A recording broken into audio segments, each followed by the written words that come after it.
Hey everyone, Chell here with Prismatic Powders. Today, we're going to spend some time down in the powder coating booth because we're going to be powder coating some off-road bumpers. The reason I'm going to take you through this process is sometimes projects like these can pose some interesting challenges, and these challenges are not uncommon. They include some really tight spaces, some hard to reach areas, and some material flaws that we want to cover up. So, if you kindly click those like and subscribe buttons, we'll go down to the booth and get these bumpers coated. Okay, so on a project like this, the first thing I do is assess the difficulty of the project. I want to know where the hard to reach areas are and what else is going to pose a challenge. Then I need to figure out how to safely rack the parts in a way that leaves minimal marking, but will also give me easy access to the difficult areas. I don't want to be doing limbo or yoga to coat these parts. So what I can already tell just by looking at the problem areas in this bumper and what the layout looks like, I'm going to hang it from these brackets. These brackets are going to mount to the frame horns on the truck, so you're never going to see them. That will leave minimal marking, and then it's going to give me good access to all of the hard to reach areas. So the first thing that I notice with this is we have a large boxed in area underneath the winch plate. This is going to be way too tight to get a gun into. You can get it in a little bit, but there are a number of tight spaces here. There are tight spaces here where the lights will mount.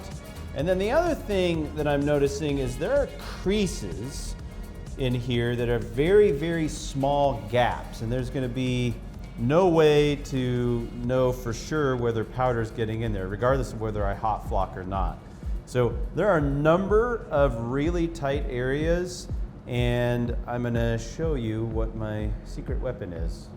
So before we get into that, I do notice some pitting on this, on the surfaces of this bumper, and this is where color choice really is an important factor, because neither you nor your customer is going to want to see pitting on a finished project.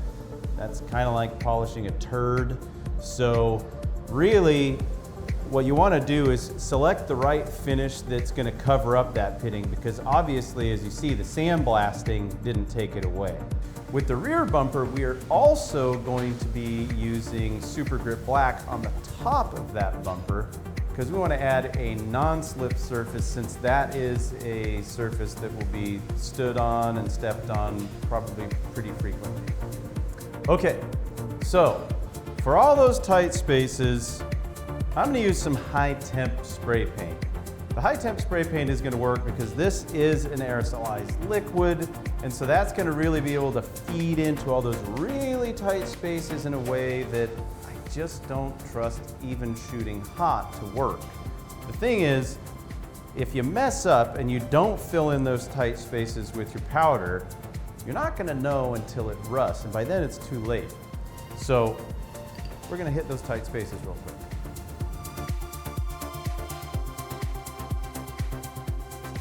The high temp spray paint is an extra safeguard for the most difficult areas, adding an extra layer of protection. It is not a substitute for best practices.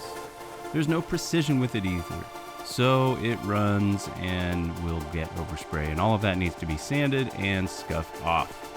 Everything but the essential areas.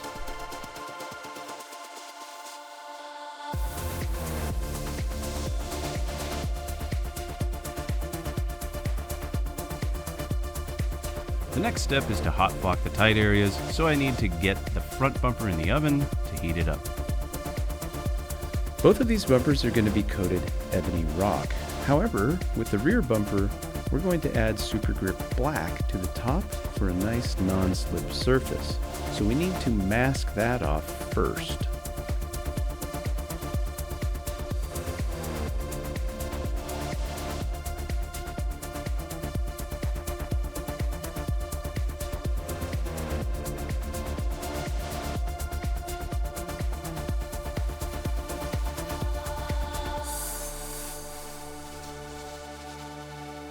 However, since both of these bumpers have some pitting, we opted for a powder that had slight texture, in hopes that some of the pitting would be concealed. We opted for ebony rock, as it has just enough texture to cover some minor imperfections. The front bumper is now ready and will hit all those tight spaces hot. But I'm going to let it cool before coating the rest of it.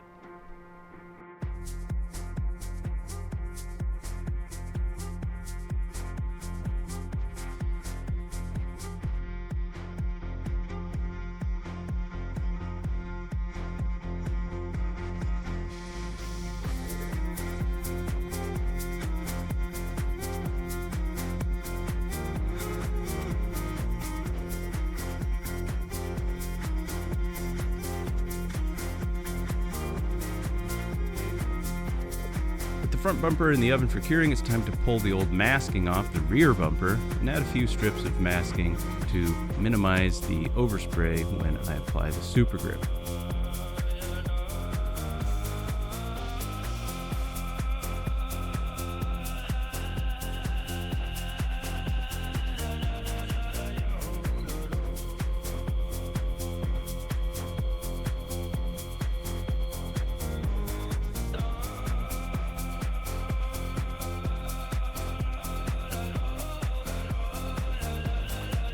I like to spray super grip pretty thick, around 6 mils.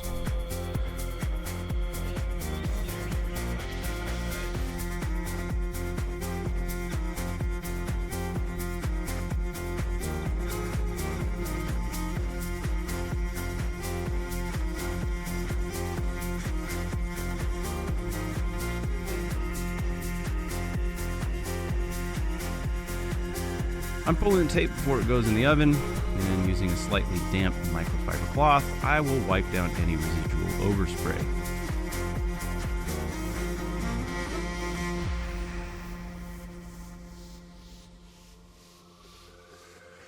A silicone squeegee will also prove to be a useful tool for tight areas, has a little more precision, can create more of a defined line if you need it. Once I'm done with this, I'll put it into the oven and cure the super grip black. Then we'll pull it out, check out the finished product.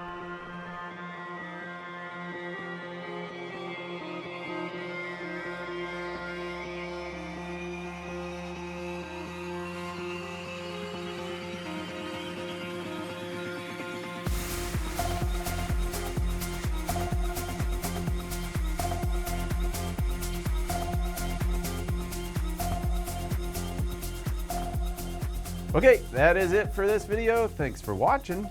We'll see you next time.